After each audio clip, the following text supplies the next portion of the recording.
Right now we're on the entrances to the Tilikum Bridge. There's a number of tracks all intersecting here. There we can see a BRT bus that we rode earlier, and we can see a MAX. Behind us, a little bit in that direction, there's actually a rail heritage museum for heavy rail. So a lot of rail here, and it's all a little bit confusing. I don't even know where those tracks go. Those might be the streetcar. I'm going to call this the good type of confusing. The sun has just set behind the West Hills, and it's a cool summer night, one of the last nights of summer, and I am walking across the Tilikum Crossing is the plan. There you can see right there the cable stays of the Tilikum Crossing Bridge.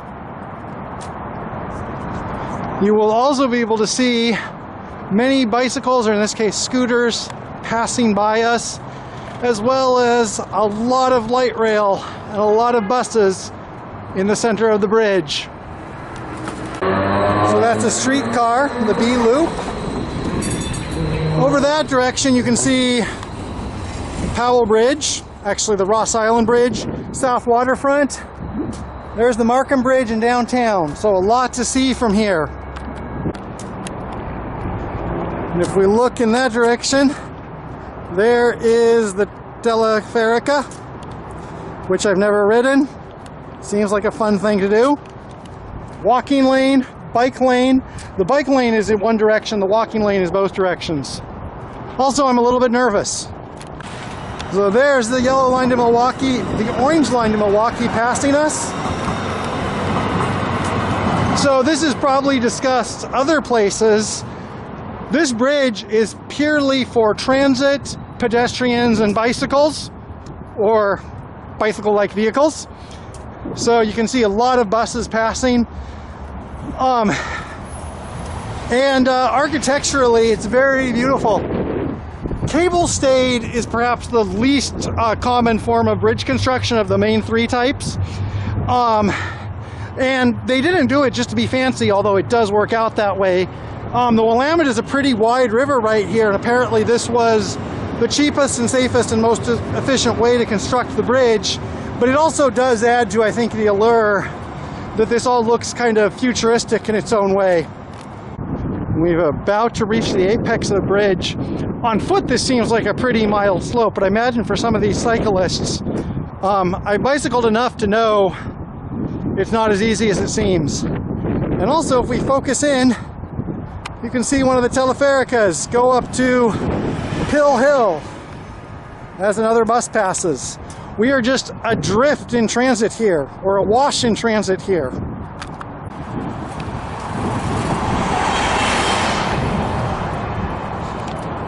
So one thing about this bridge, I've actually looked this up. This bridge was completed in 2015 after a few years of construction and probably a couple years of planning and design. And this bridge cost about $125 million to build. And that's actually, for a piece of infrastructure like that, especially now, that's pretty cheap, it seems to me. And also, to put that into perspective, sometimes I'll go and I'll look at different construction projects just for roads and stuff. And a lot of times I'll be in a situation where I'll be looking at to construct an intersection or something, or just to repave a highway or something, especially an overpass, anything like that. A lot of times it gets up to 10, 20, 30, even $40 million. So this bridge, with all of its impressive architecture, crossing a pretty wide river, really, when you look at the price tag, it really was not that much, although I'm sure there are plenty of people who could debate it, but the construction of this bridge went quickly and efficiently, and it is well used, as you can see. Especially has kind of a cleanness and elegance that the Markham Bridge, with its many weird underpasses and on-ramps and off-ramps, doesn't quite have. Just my own aesthetic opinion about the matter.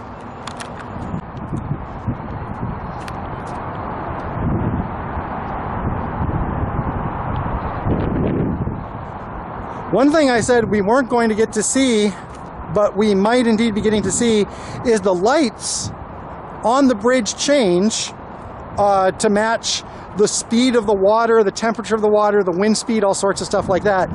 And these lights just came on as it's getting dark, and I think that these are the marking lights. First I was just like, are those random lights to tell us to be safe or something? But no, I think those are the lights. Of course, there's a utilitarian purpose because they're like airplanes will not crash into the bridge.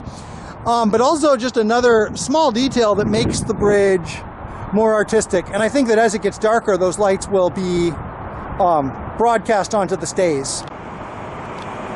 So here's a sign that actually shows how utilized it is. 668 cyclists today and 169,759 all time. So counts as $1,000 per cyclist crossing, but this will also be here for a while. Time to make up those numbers. So that was a brief introduction to the Tilikum Crossing Bridge. I've rode across and I think walked across it before, but I think this is the first time I've totally got it.